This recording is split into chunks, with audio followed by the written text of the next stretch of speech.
This NATO summit is similarly taking place at a transformational moment for Canada, for the allies of NATO.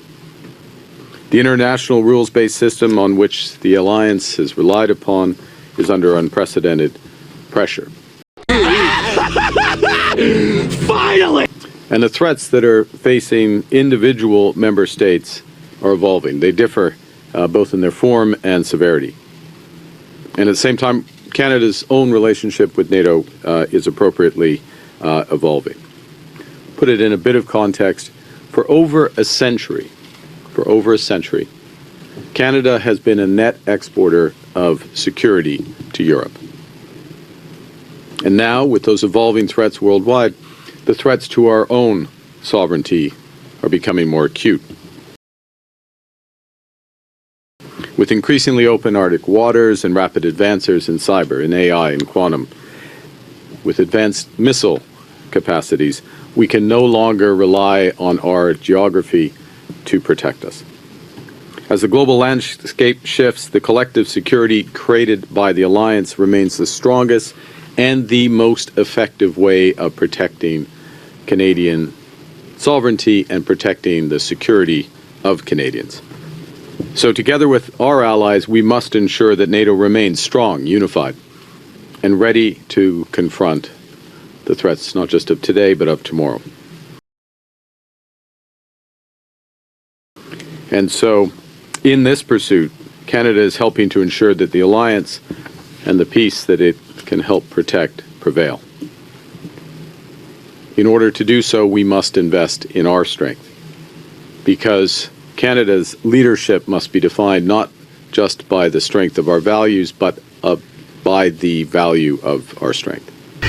This is the worst! That's why earlier this month, Minister of Defense, Minister of Foreign Affairs, the Chief of the Defense Staff, and I unveiled Canada's plan to rebuild, rearm, and reinvest in the Canadian Armed Forces to protect, first and foremost, Canadians, to protect our interests, and also to help protect our allies. In doing so, we are reaching NATO's 2% target this year. We've arrived at this summit looking forward with a plan to help lead with new investments to build our strength.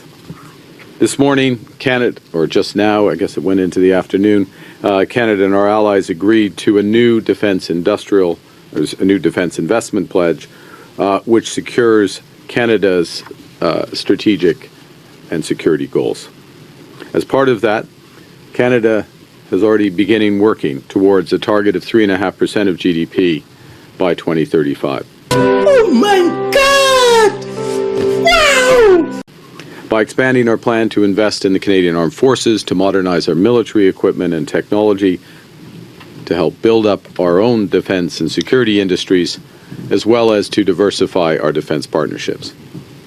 We're also working to ensure that we are spending 1.5% of our GDP in defense and security-related infrastructure.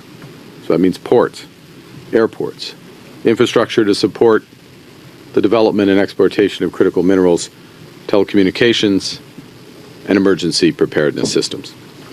These investments serve our defense as well as protecting the readiness and resilience to protect Canadians. At the core of our defense investment, of course, are the men and women of the Canadian Armed Forces. And as I speak to you today, Canadian troops are participating in NATO deterrence and defense missions across Central and Eastern Europe, as well as building capacity in the Middle East. As part of Operation Reassurance, Canada is leading a 14-nation strong multinational brigade with over 2,000 Canadian Armed Forces in Latvia. Wait a minute!